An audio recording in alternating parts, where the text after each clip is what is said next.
सभी दोस्तों को नमस्ते, प्रणाम, हर हर महादेव। आज हम लोग लेके आए हैं पारंपरिक माड़ों का गीत और जैसा लगे कमेंट के माध्यम से बताइएगा। फुल वॉच करिएगा दोस्तों, बहुत अच्छा है, दर्दनाक। ये बेटी विवाह जो होता है उसमें माड़ो वाला गीत है, तो आप लोग फुल वॉच करेंगे तो बहुत अच्छा लगेगा। चलिए दोस्तों सुनते हैं माड़ो का गीत। बेरिया की बेरी तो के बरी जिए बाबा हो जरा माड़वा जानी छावा। बेरिया की बेरी तो के बरी जिए बाबा हो जरा माड़वा जानी छावा। झझरा माड़ौआ सूरज डाला ज्योतिया हो गोरे बादना को मिलाई। झझरा माड़ौआ सूरज डाला ज्योतिया हो गोरे बादना को मिलाई। गोरे हो बादना को मिलाई। कहा तो ताये बेटी छत्रवा हो छावाई दे तो होई जैते सुरु जायालोत। कही तो ताये बेटी तमुआ तनाई दे तो होई जैते सुरु जायालोत। कही तो ताये बेटी चंदनी तनाई दे तो होई जैते सुरु जायालोत। होई जैते सुरु जा छाबीत। काहे के बाबा तमुआ तनई बाहो काहे करबा सुरु जायालोत। काहे के पापा छत्रवा छवई बाहो काहे करबा सुरु जायालोत। काहे करबा सुरु जाछापीत।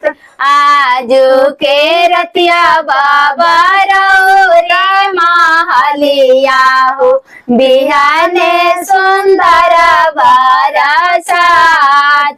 आज के रतिया बाबा रौरे महलिया हो बिहाने सुंदर बर के साथ। बिहाने सुंदर बर के साथ। खोरावा न खोरवन बेटी दूधावा पियावानी हो दही आखी अवनी सारी वाल। जाई से दुलारे बेटी के हो अपन दुलारुआ हो आता ना में कोई नी दुलार। खोरावा न करवन बेटी दूधावा पियावानी हो दही आखी अवनी सारी वाल। जाई से दुलारे बेटी के हो अपन दुलारुआ हो ओतना में कोई नी दुलार। ओतना में कोई नी दुलार। दूधावा के नेकियो ना देलू हो कवना बेटी चले लो अंजना दुल्हा साथ। दूधावा के नेकियो ना देलू हो अंजना बेटी चले लो कवना बरसात। चले लो अंजना दुल्हा साथ।